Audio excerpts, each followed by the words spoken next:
فرمایا ما من یوم یصبح العباد الا وملکان ینزلان، کوئی بھی صبح جب ہوتی ہے اللہ رب العالمین کی طرف سے فرشتہ نازل، دو فرشتے نازل ہوتے ہیں۔ صحیح بخاری کی 1442 نمبر حدیث ہے۔ اللہ کی طرف سے دو فرشتے نازل ہوتے ہیں اور اللہ رب العالمین سے دعا کرتے اللہم اعط منفقا خلفا، اے اللہ رب العالمین جو تیرے راستے میں اپنا مال خرچ کرتا ہے اللہ اس کو مزید مال و دولت عطا فرما، خزانے کے اس کے لیے ڈھیر لگا دے۔ اور دوسرا حصہ اس حدیث کا کہ اگر بندہ مال روک کر رکھتا ہے تو یہی فرشتے اس کے لیے دوسرے انداز میں دعا کرتے ہیں، وہ بد دعا ہوتی ہے۔ وہ بد دعا کیسے؟ اللہم اعط ممسکا تلفا، اے اللہ رب العالمین وہ شخص جو مال کو روک کر رکھتا ہے اور تیرے راستے میں مال خرچ نہیں کرتا، اللہ کریم اس کے مال کو، اس کے خزانے کو تلف کر دے، تباہ و برباد کر دے۔ اب بھائیو حقیقت بات ہے کہ انسان جو ہے نا، انسان اس کے ذہن میں کئی طرح کی باتیں آتی ہیں، کئی انداز سے وہ سوچتا بھی ہے، کئی انداز سے اپنی کیلکولیشن بھی کرتا ہے اور سارا کچھ احاطہ عقل میں لانے کے بعد وہ اپنے نتیجے نکالتا ہے کہ میں کتنا مال خرچ کروں گا تو مجھے ملے گا کیا۔ یہ دنیا جو ہے یہ انسان کے چونکہ سامنے ہے تو اگر تو اس کے مال میں، خزانے میں، اکاؤنٹ میں، بیلنس میں اضافہ ہوگا تو اس کا اس پہ یقین کامل مزید ہو جائے گا کہ واقعتاً مال میں اضافہ ہوتا ہے، مال میں برکت پڑتی ہے کہ آج آپ مال خرچ کرتے ہیں، چند سالوں کے بعد ایک دکان سے دو بن جائیں تو بندہ سوچتا ہے کہ ہاں واقعتاً برکت کا کچھ نہ کچھ اثر ہے، اور جو قرآن میں یا حدیث مصطفیٰ میں بیان کیا گیا ہے وہ واقعتاً حقیقت موجود ہے۔ لیکن اگر اسے ظاہری طور پر مادی لحاظ سے ایسی کوئی چیز نظر نہیں آتی تو انسان ہے اور شیطان کے نرغے میں بھی آ سکتا ہے، بسا اوقات اس طرح کی سوچ کا بھی شکار ہو سکتا ہے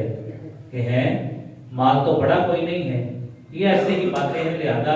آپ کوئی فقیر بھی آئے، آپ کوئی یتیم بھی آئے، مسکین بھی آئے، تنگ دست بھی آئے تو اس کے لیے پیسہ کیا خرچ کرنا ہے، اس سے تو مال واقعتاً کم ہو جاتا ہے۔ حالانکہ وہ اللہ رب العالمین کے اس وعدے کو بھول گیا ہے کہ اگر ظاہری طور پر شاید حالات کے تناظر میں ایسی کیفیت بن گئی ہے کہ مادی لحاظ سے یا مالی لحاظ سے انسان کے بینک بیلنس میں اور اکاؤنٹ میں اضافہ نہیں ہوا، اس کو یہ ذہن میں رکھنا چاہیے کہ اس کا مال کتنا بڑھتا جا رہا ہے اور کتنے اجر کا باعث بنتا جا رہا ہے کہ کل اللہ رب العالمین کے حضور جب یہ بندہ پیش ہوگا تو کتنا بڑا اجر لے کر اور اجر کا کتنا بڑا پہاڑ لے کر اللہ رب العالمین اس کے نامہ اعمال میں درج کریں گے۔ اس وقت اس کو احساس ہوگا کہ دنیا میں 1 روپیہ خرچ کرنے کا بھی اتنا بڑا اجر ہوگا۔ رسول کریم صلی اللہ علیہ وآلہ وسلم نے فرمایا ہے کہ تمہاری کیفیت ایسی ہے، حضرت ابو ہریرہ رضی اللہ تعالی عنہ بیان کرتے ہیں، صحیح بخاری کی 1410 نمبر حدیث ہے، فرمایا من تصدق بعدل تمرۃ من کسب طیب، جو شخص بھی ایک کھجور کے برابر اللہ کے راستے میں خرچ کرتا ہے، لیکن یاد رکھے پاکیزہ مال ہونا چاہیے، مال پاکیزہ ہو، پاکیزہ کمائی ہو۔ ان اللہ طیب، اللہ پاک ہے، لا يقبل الا طیبا، اور اللہ رب العالمین پاکیزہ چیز ہی کو پسند کرتے ہیں، اور اللہ تعالیٰ نے اسی بات کا قرآن میں حکم دیا ہے، یا ایھا الذین آمنوا انفقوا من طیبات ما کسبتم ومما اخرجنا لكم من الارض ولا تيمموا الخبيث منه تنفقون ولستم بآخذيه إلا أن تغمضوا فيه واعلموا ان اللہ غنی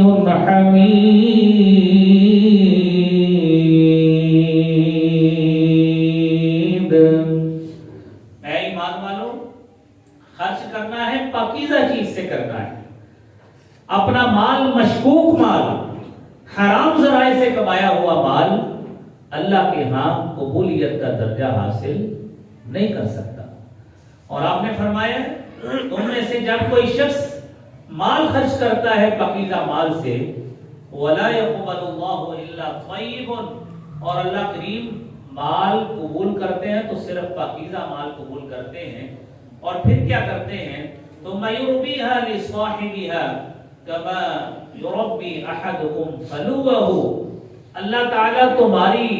مال کی پرورش اور نشو و نما اس انداز سے کرتے ہیں، كَمَا يُرَبِّي أَحَدُكُمْ فَلُوَّهُ، جس طرح تمہارے میں سے کوئی ایک جانور کا بچہ لے کر اس کو بڑے پیار سے پال کر بڑا کرتا ہے، اس کو جوان کرتا ہے، اور پھر آپ جانتے ہیں کہ جب وہ جانور جوان ہوتا ہے، جانور بڑا ہوتا ہے، میں کتنی خوشی ہوتی ہے۔ اللہ رب العالمین تمہارے صدقے کو، تمہارے مال کو اس طرح نشو و نما کر کے اتنا بڑا کر دیتے ہیں، حتی تکون مثل الجبل، وہ اتنا سا صدقہ جو آپ نے خرچہ ہوتا ہے اللہ کریم اس کو پہاڑ کی مانند بنا دیتے ہیں۔ یہ اللہ رب العالمین کا فضل ہے، یہ اس رب العالمین کا کرم ہے کہ وہ خالق و مالک اپنے بندوں سے اس انداز سے، اپنے فضل سے اور رحمت سے پیش آتا ہے کہ بندہ اتنی نیکی کرتا ہے، اللہ کریم اس کو اتنا بڑا اس کو اجر بنا کے عطا فرما دیتے ہیں۔ اور دنیا میں میرے بھائیوں، انسان کئی انداز سے اور بھی اپنے مال کے حوالے سے کانشیس ہوتا ہے، اور اپنے مال کے تحفظ کے حوالے سے، اور پھر وہ یہ بھی کوشش کرتا ہے کہ جب اس کے ارد گرد لوگ مال خرچ کرتے ہیں تو اس کے دل میں بھی آتا ہے کہ ہے میری پاکٹ میں، میری جیب میں تو بہت کم پیسے ہیں، وہ فلاں شخص زیادہ صاحب مال ہے، اس کو اللہ نے زیادہ وسائل سے نوازا ہے، تو کاش میرے پاس بھی اگر مال ہوتا تو میں بھی اسی طرح بلکہ اس سے بھی بڑھ کر خرچ کرتا۔ تو یہ ادب آپ سن لیجئے، سیدنا عبداللہ ابن عمر رضی اللہ تعالی عنہما حدیث بیان کرتے ہیں، آپ نے فرمایا لا حسد الا فی اثنتین، کہ حسد جو ہے بندہ عام دنیا کی نعمتوں میں ایک دوسرے سے جلتا بھی ہے، حسد بھی کرتا ہے، سڑتا ہے، کڑتا ہے، جیلس ہوتا ہے کہ فلاں کے پاس فلاں نعمت کیوں ہے، اس کے پاس اتنی اولاد کیوں ہے، گاڑیاں کیوں ہیں، دولت کیوں ہے، دکانیں کیوں ہیں، مکان کیوں ہے، فلاں نعمت کیوں ہے،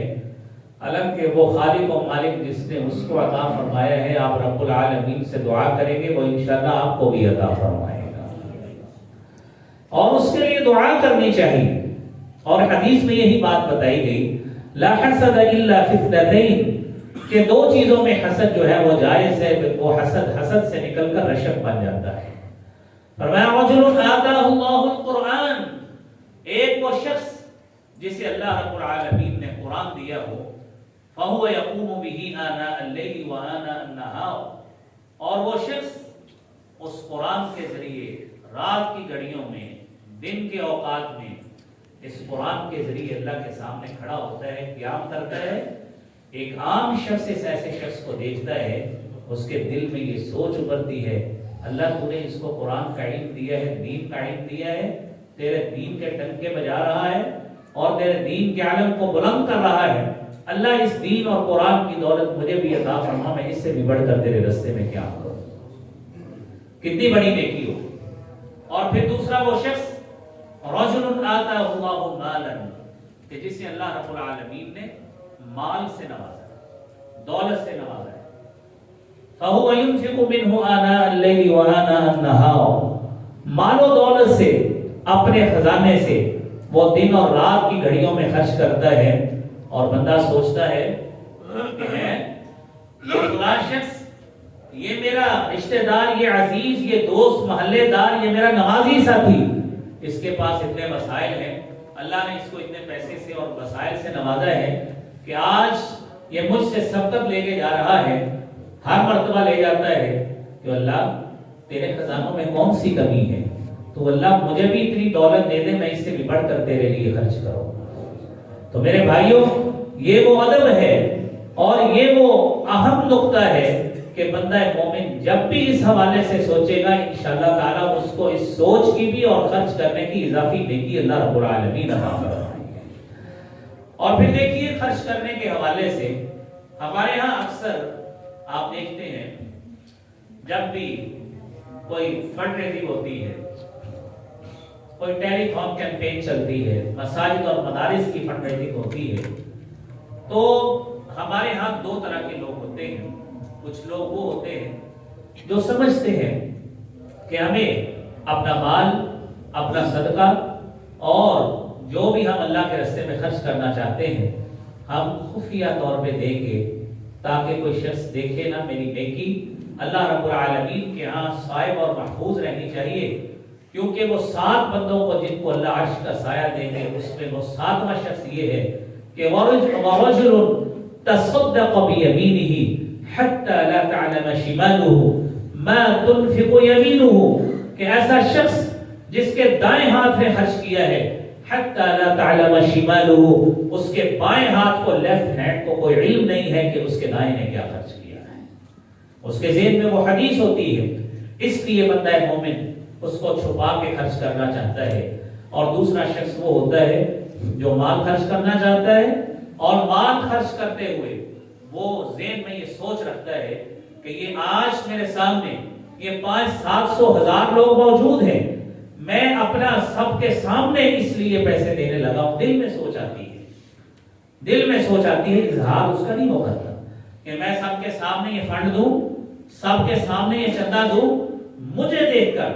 کیونکہ مجھے اللہ نے اتنا مال دیا ہے، اتنا دیا، اتنے مسائل دیے ہیں کہ میرے پیرل یا میرے دوست، میرے عزیز جتنے ہیں وہ اس مسابقت میں، قرآن کا اصول ہے فَاسْتَبِقُوا الْخَيْرَاتِ کہ نیکیوں میں سبقت کرو، ایک دوسرے سے آگے نکلنے کی کوشش کرو۔ ایک شخص 10 خرچتا ہے، آپ 20 خرچنے کی کوشش کریں، 100 خرچتا ہے تم 200 خرچنے کی کوشش کرو۔ یہ نیکیوں میں وہ مسابقت ہے، جتنی بندہ مسابقت اور ایک دوسرے کے ساتھ کمپٹیشن لگاتا ہے اللہ کے ہاں اتنے ہی بڑے درجات کا مستحق بنتا جاتا ہے۔ قرآن کریم کا یہ اصول بھی ہے۔ قرآن کریم نے میرے بھائیوں یہ دونوں طریقے جو ہے وہ ہمارے سامنے بیان کیے ہیں کہ آپ کسی بھی انداز سے خرچ کریں گے تو اللہ رب العالمین کے ہاں وہ کتنا بڑا اجر کا باعث بنے گے۔ وہ دونوں لوگ جو چاہے